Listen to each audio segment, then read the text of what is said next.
Hey everyone, welcome back to our channel. In today's video, we are going to learn about the fascinating world of cells. Yeah, that's right.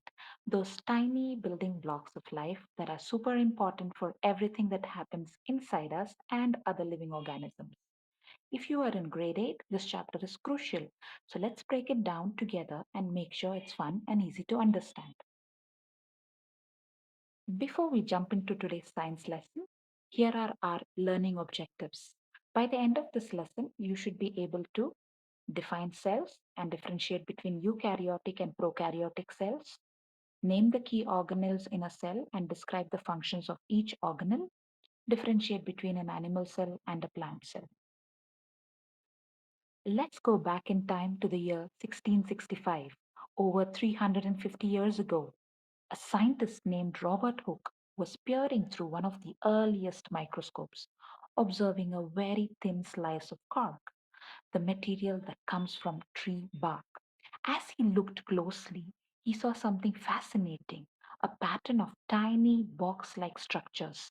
They reminded him of the small rooms that monks lived in at monasteries, which were called cells. So he gave them the same name. Interestingly, what Hooke was actually seeing weren't whole living cells, but just the cell walls, the outer structure of dead plant cells. Still, this moment was a major breakthrough. And that's how the term cell was born, a word we still use in biology today. What exactly is a cell?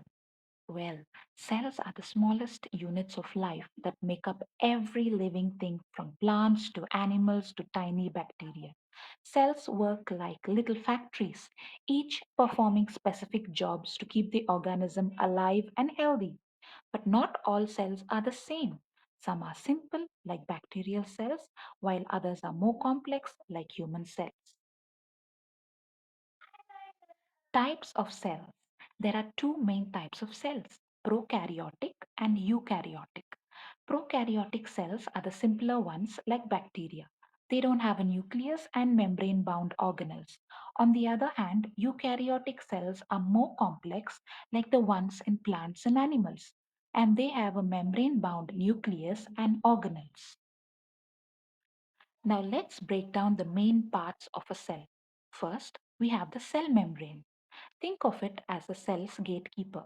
It controls what goes in and out of the cell, like a security guard. Then there's the nucleus. This is the brain of the cell. It stores DNA, the blueprint for everything the cell does. And don't forget the cytoplasm, the jelly like substance where all the cell's activities happen. Cells have some cool specialized parts called organelles. One important organelle is the mitochondria, also known as the powerhouse of the cell. These little guys generate energy for the cell. Then we've got ribosomes, which are tiny factories that make proteins essential for cell growth and repair. Others are endoplasmic reticulum and Golgi bodies. Cells don't just sit around doing nothing. They are always busy. They have many important jobs. For example, the mitochondria provides energy, the ribosomes make proteins, and the endoplasmic reticulum helps transport things around inside the cell. It's like a whole team working together to keep the cell running smoothly. Now let's talk about the differences between plant and animal cells. Plant cells have a cell wall for extra support and a chloroplast for photosynthesis, which helps them make their food using sunlight.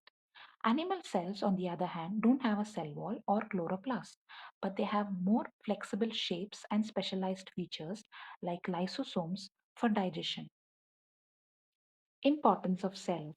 Cells are the building blocks of life.